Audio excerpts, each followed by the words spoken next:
빌립보서 2장 말씀입니다. 신약 성경 318면입니다.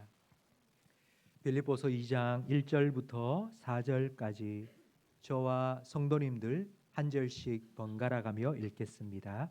그러므로 그리스도 안에 무슨 권면이나 사랑의 무슨 위로나 성령의 무슨 교제나 긍휼이나 자비가 있거든 마음을 같이하여 같은 사랑을 가지고 뜻을 합하여 한 마음을 품어 아무 일에든지 다툼이나 허용으로 하지 말고 오직 겸손한 마음으로 각각 자기보다 남을 낮게 여기고 각각 자기 일을 돌볼 뿐더러 또한 각각 다른 사람들의 일을 돌보아 나의 기쁨을 충만하게 하라. 하라. 아멘. 아멘. 최근에 우리 대한민국 국가대표 축구팀 감독 선임에 여러 논란들이 있었습니다. 축구협회에서 짬짬이로 그냥 감독을 선임했다, 절차를 무시했다는 논란이 있었습니다. 우리 축구 국가대표 감독들, 역대 감독들 중에 가장 기억에 남는 한 사람을 꼽는다면 바로 히딩크, 우리나라를 월드컵 4강에 올린 신화 주인공 히딩크 감독입니다. 히딩크 감독이 우리 축구 국가대표 감독으로 부임한 직후에 기자들과 인터뷰를 했습니다. 기자들이 우리 한국팀을 어떻게 생각하십니까? 라고 물었을 때에 이런 대답을 했습니다. 열정은 세계 최고입니다. 하지만 체력이 문제입니다. 전반전에 1대0으로 이기고 있다가 후반전에 2점 실점을 하고 패배하는 이유가 바로 체력 때문입니다. 그래서 저는 먼저 기초 체력 훈련을 단단하게 시키겠습니다 라고 말했습니다. 훈련에 너무 훈련을 힘들게 시키다 보니 최고 고참 선수, 유명한 고참 선수가 훈련에 몇 번 불참했습니다. 빠졌습니다. 그러자 히딩크 감독은 그 유명한 고참 선수의 이름을 국가대표 명단에서 당장 빼버렸습니다. 이렇게 기초 체력 훈련을 강화하면서 2002년 월드컵 4강 신화를 이루었습니다. 화려한 기술보다 탄탄한 기초가 중요합니다. 오늘 설교 제목, 프로는 날마다 기초를 닦는다. 제가 참 좋아하는 말입니다. 화려한 기술을 구현해내는 프로 선수이라 할지라도 단단한 기초가 없다면 아무리 좋은 기술을 알고 있어도 해낼 수가 없습니다. 오늘 말씀을 통하여서 이제 막 믿기 시작한 새가족 분들이나 그리고 오늘 처음 우리 교회의 신임 서리집사로 임명받은 분이나 아니면 교회에서 10년, 20년, 30년, 50년 계속하여 섬겨오신 오랫동안 믿으신 분들도 교회 생활의 기본을 다시 한번 점검하고 기초를 다시 한번 다질 수 있기를 바랍니다. 먼저 1절 말씀을 다시 한번 화면을 보며 함께 읽겠습니다. 그러므로 그리스도 안에 무슨 권면이나 사랑의 무슨 위로나 성령의 무슨 교제나 긍휼이나 자비가 있거든. 빌립보 교회는 참 좋은 교회였습니다. 위로와 권면이 있었고요. 성령 안에서 영적인 교제가 일어났고 긍휼과 자비로 섬기는 사역이 진행되었던 교회입니다. 이런 교회에 바울이 무슨 말을 하고 싶었을까요? 이 정도로 부족하다, 더 해라, 더 열심히 해라, 이런 말을 하고 싶은 것은 아니었습니다. 충분합니다. 충분히 잘하고 있습니다. 바울이 하고 싶은 말은 2절 이하에 나오는데 우리 2절 말씀을 화면을 보면서 함께 읽겠습니다. 마음을 같이하여 같은 사랑을 가지고 뜻을 합하며 한 마음을 품어 마음을 같이 하라, 뜻을 합하라, 그리고 한 마음을 품어라. 근데 이 모든 것이 무엇으로 한 마음을 품을 수 있느냐면 같은 사랑을 가지라는 것입니다. 성경에 나오는 사랑에 대한 명령은 사랑하라입니다. 성경은 계속 우리에게 사랑하라고 명령합니다. 그런데 오늘 본문에는 사랑하라가 아니라 같은 사랑을 가지라고 명령합니다. 같은 사랑을 가진다는 것은 무슨 뜻일까요? 같은 것을 사랑하라는 의미일까요? 같은 것을 사랑하는 사람들이 모인 모임을 동호회라고 합니다. 사진 찍기를 좋아하는 사람은 사진 동호회에 모이고 등산을 좋아하는 사람은 등산 동호회에 모입니다. 교회는 이렇게 끼리끼리 모이는 동호회가 아닙니다. 우리는 다 다릅니다. 여러분 옆에 보시면 남자도 있고 여자도 있습니다. 나이가 많은 분도 있고 나이가 적은 분도 있습니다. 결혼을 한 분도 있고 결혼을 하지 않는 분도 있습니다. 성별, 연령, 생각, 그리고 성격, 좋아하는 것과 싫어하는 것 다 다릅니다. 그런데 왜 우리가 이 자리에 함께 모여 있는 걸까요? 우리가 모여서 아무것도 안 하는 것이 아닙니다. 1절 말씀처럼 권명과 위로, 그리고 성령 안에서 서로 교제하고요. 그리고 또 긍휼과 자비로 섬기는 사역도 하고 있습니다. 교회 일은 회사 일처럼 한다고 월급을 주는 것도 아닙니다. 제가 유학 시절 3년 동안 낮에는 공부하고 저녁에는 일하고 그리고 주말에는 교회에서 봉사를 하고 그런 삶을 3년 동안 살면서 우리 성도님들이 신앙생활하는 게 얼마나 힘든지를 절실히 깨달았습니다. 주중에 직장 일을 하면서 얼마나 시달리셨습니까? 그런데 주일날 하루 쉬는 날 아침 일찍 머리 감고 준비해서 나와서 찬양대 연습하고 주일날 교회에 교사로 봉사하고 뭐 이렇게 전부 다 섬기고 계십니다. 교회를 다니지 않는 사람은 교회를 나가는 사람 보면 조금 이상하게 봅니다. 뭐 광신자처럼 생각합니다. 고린도후서 5장 13절 말씀을 함께 읽겠습니다. 우리가 만일 미쳤어도 하나님을 위한 것이요 정신이 온전하여도 너희를 위한 것이니. 바울도 미쳤다는 소리를 들었습니다. 야, 저거 미쳤다 저거. 정신이 있게 된 것 같다. 뭐 저렇게 열심히 교회에 나가서 충성봉사하냐. 뭐 그런다고 돈이 나오나 밥이 나오나 이런 소리를 들었습니다. 그런 얘기를 들은 바울의 대답이 고린도후서 5장 14절 말씀에 나옵니다. 우리 함께 읽겠습니다. 그리스도의 사랑이 우리를 강권하시는도다. 강권한다. 그리스도의 사랑이 우리를 강권한다 할 때 이 강권이라는 말은 차가 고장 났을 때 견인차가 와서 끌고 가는 것을 의미합니다. 우리가 성도들이 왜 주일날 교회에 와서 예배드리고 봉사하고 합니까? 그리스도의 사랑이 우리를 그렇게 끌고 가기 때문이라는 것입니다. 그렇다면 그리스도의 사랑은 무엇입니까? 여러분 장밋빛 로맨스가 아니라 핏빛 십자가입니다. 그리스도의 사랑은 아주 분위기 좋은 카페에 앉아서 뭐 꽃다발 주고 선물 주는 게 아니고 죽은 영혼을 살리기 위해 자기의 생명을 십자가 위에 내어준 사랑입니다. 나를 위해 내 대신 십자가에 죽은 예수의 사랑을 아는 사람이 이 자리에 모여서 함께 예배하고요. 감사함으로 예배하고요. 그런 마음으로 몸된 교회에 지체된 성도들을 함께 섬길 수 있는 것입니다. 그래서 바울은 2절 말씀에 같은 사랑을 가지라고 명령합니다. 예수님의 사랑을 알아야지. 예수님의 그 십자가 사랑을 알아야지 예배할 수 있고 봉사할 수 있습니다. 이 같은 사랑을 가져라는 이 명령에 순종할 수 있도록 교회마다 한 가지 장치를 해두었습니다. 여러분 교회에 오면 교회의 제일 꼭대기에 뭐가 서 있죠? 십자가입니다. 여러분 십자가를 보면 누가 생각납니까? 그렇죠. 예수님이 생각나는데 예수님 말고 또 한 사람이 더 생각나야 합니다. 누가 생각나야 할까요? 그 십자가에는 예수님이 달릴 게 아니라 내가 달려야 합니다. 내가 십자가에 달려서 창 찔리고 가시관 쓰고 죽어야 합니다. 나는 그만큼 끔찍한 죄인입니다. 그런데 예수님께서 내 대신 십자가에 죽으신 것입니다. 십자가를 보면 내가 얼마나 추악한 죄인인지를 깨닫게 되고 이런 나를 위해서 예수님께서 자기의 생명을 내어주신 그 예수님의 사랑이 은혜가 얼마나 크고 놀라운지를 우리는 깨닫게 됩니다. 바로 이 십자가 아래에 우리가 모였습니다.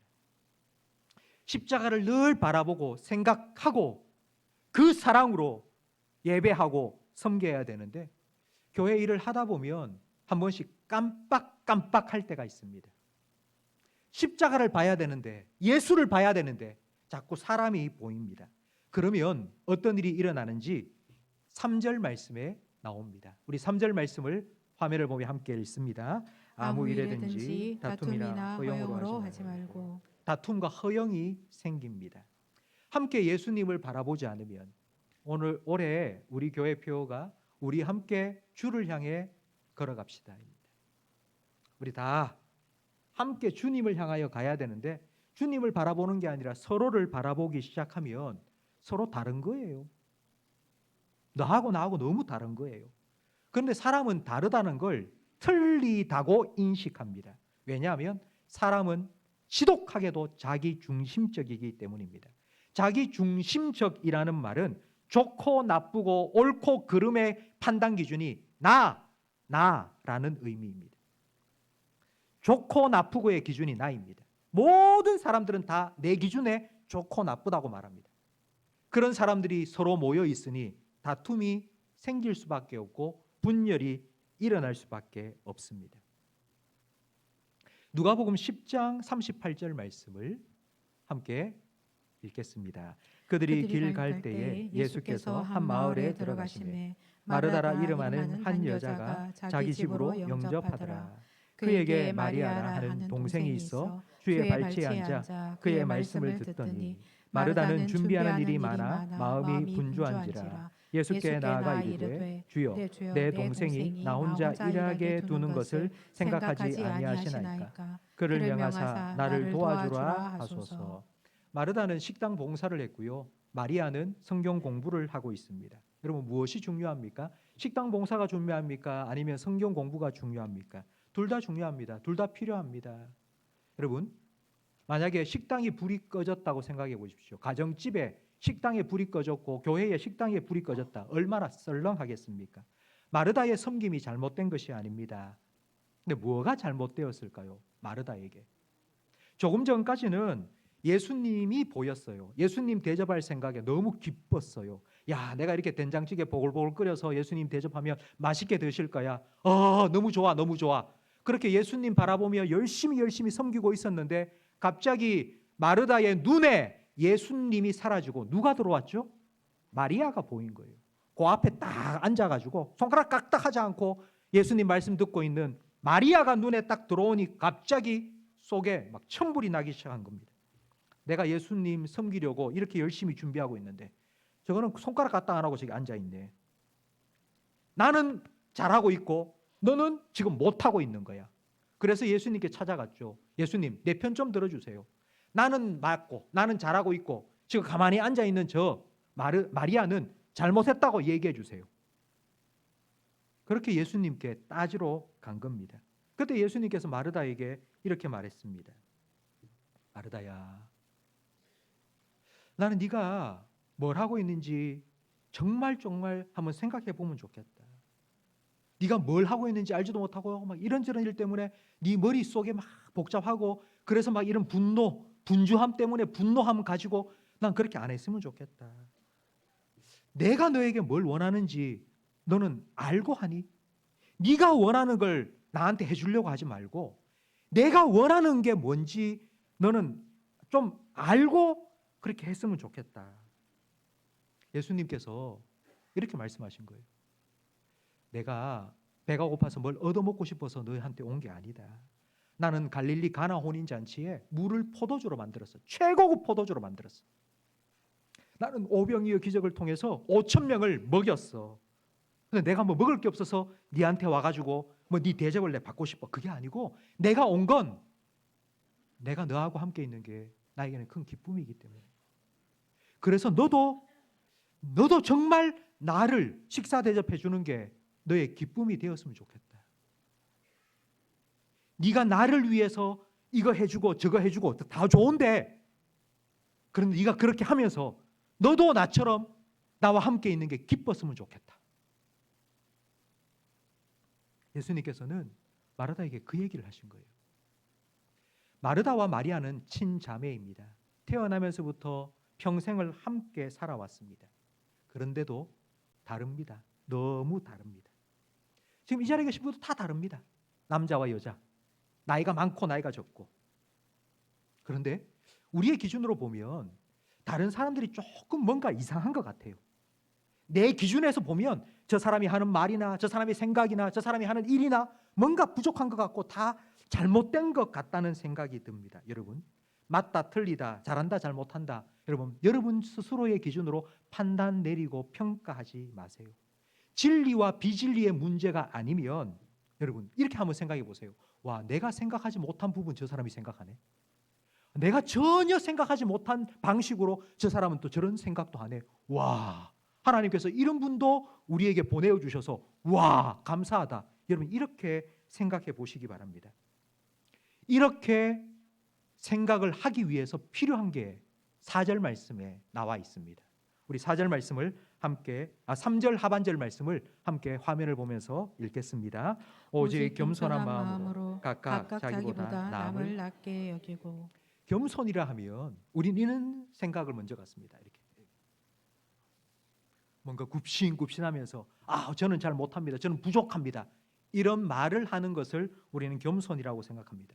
여러분, 그래서 내가 누군가에게 저는 부족합니다라고 내가 겸손하다는 것을 보여주기 위해서 나 부족합니다라고 했을 때에 상대방으로부터 아이고 잘 알고 계시네요.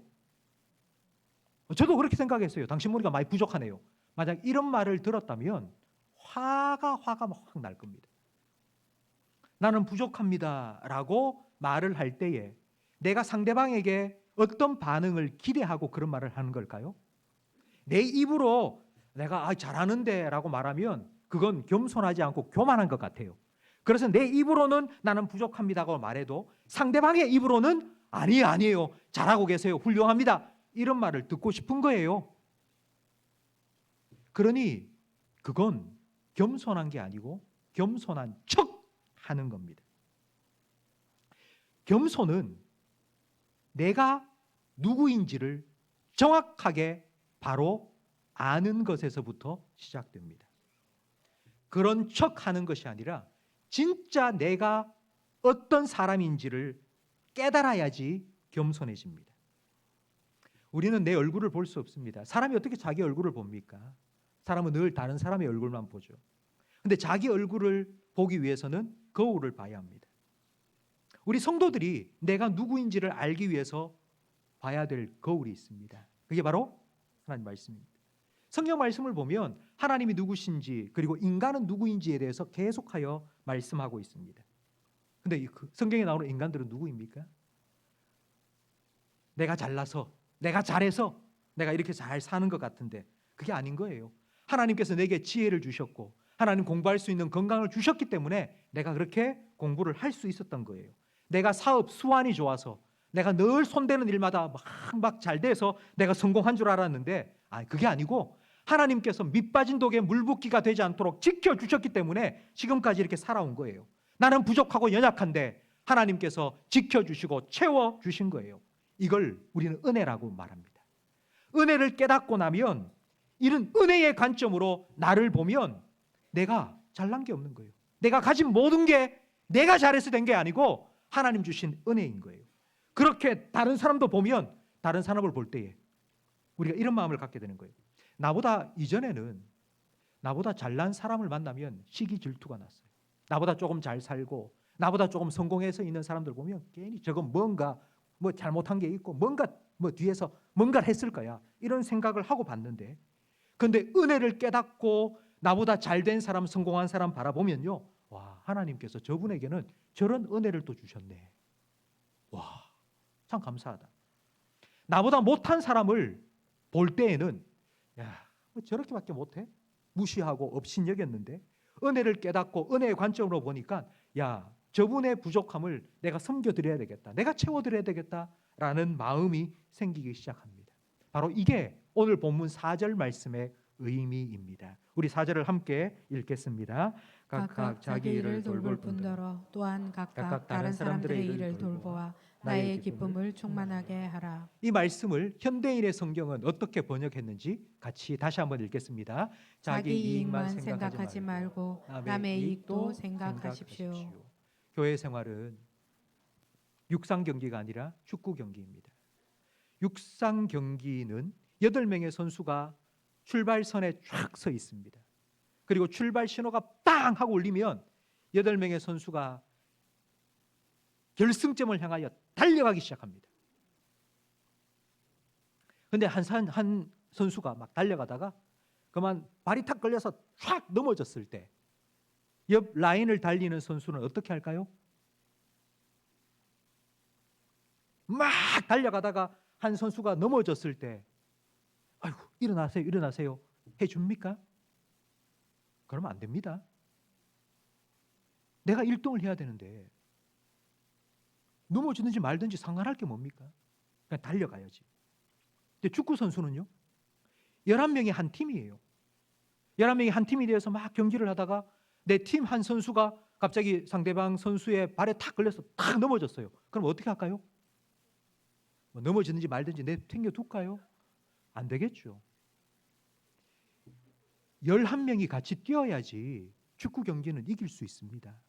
그래서 또 붙잡아 일으켜 주어야 합니다. 여러분, 축구 경기는 특출한 스타 선수 한 명이 있다고 승리할 수 있는 것이 아닙니다. 어쩌면 특출한 스타 선수 한 명이 있다면 오히려 경기에 방해가 될 수 있습니다. 왜냐하면 전부 다 내가 골이 넣고 싶은 거예요. 내가 골을 넣고 싶은 거예요. 나한테 패스 안 해주면 막 화를 내는 거예요. 왜 패스 안 해줘? 내가 골을 넣어야 되는데 왜 안 해줘? 손흥민 선수가 경기를 하고 골을 넣고 난 후에 인터뷰하는 거 들어보셨습니까? 손흥민 선수는 인터뷰할 때 이런 말을 참 많이 합니다.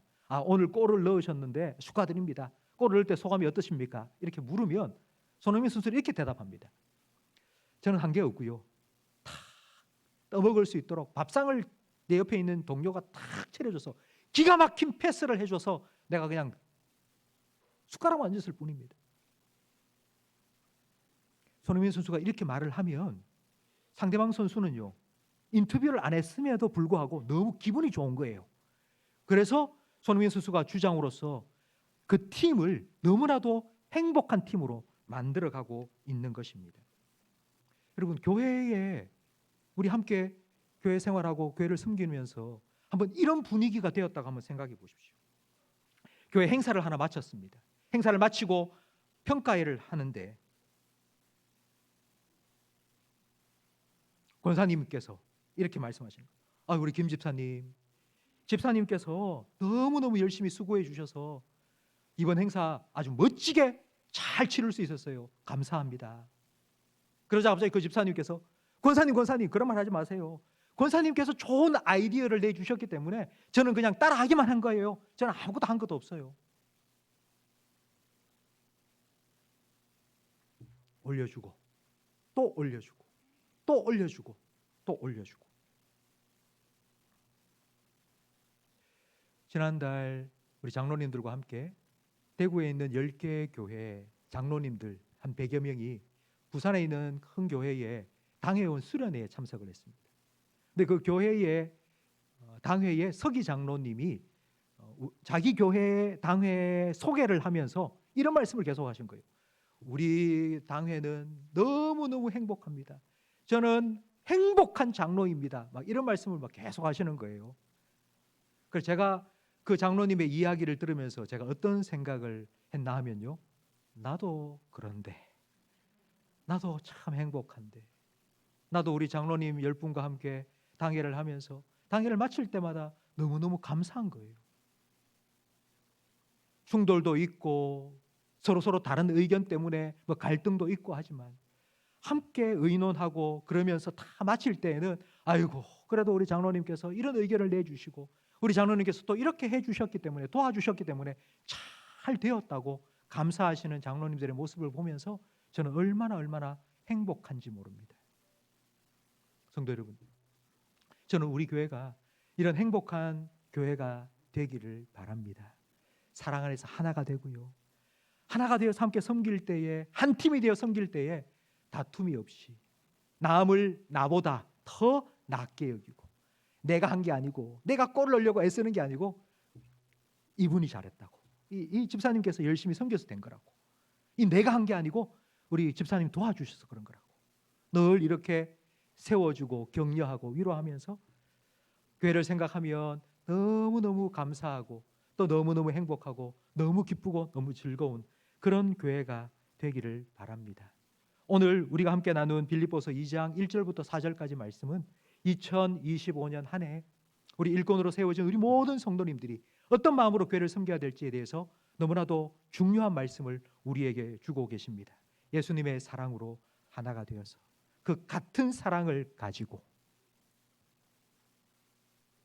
우리가 함께 섬길 때에 다툼이나 허영으로 하는 것이 아니라 겸손한 마음으로 남을 나보다 더 낮게 여기고, 그래서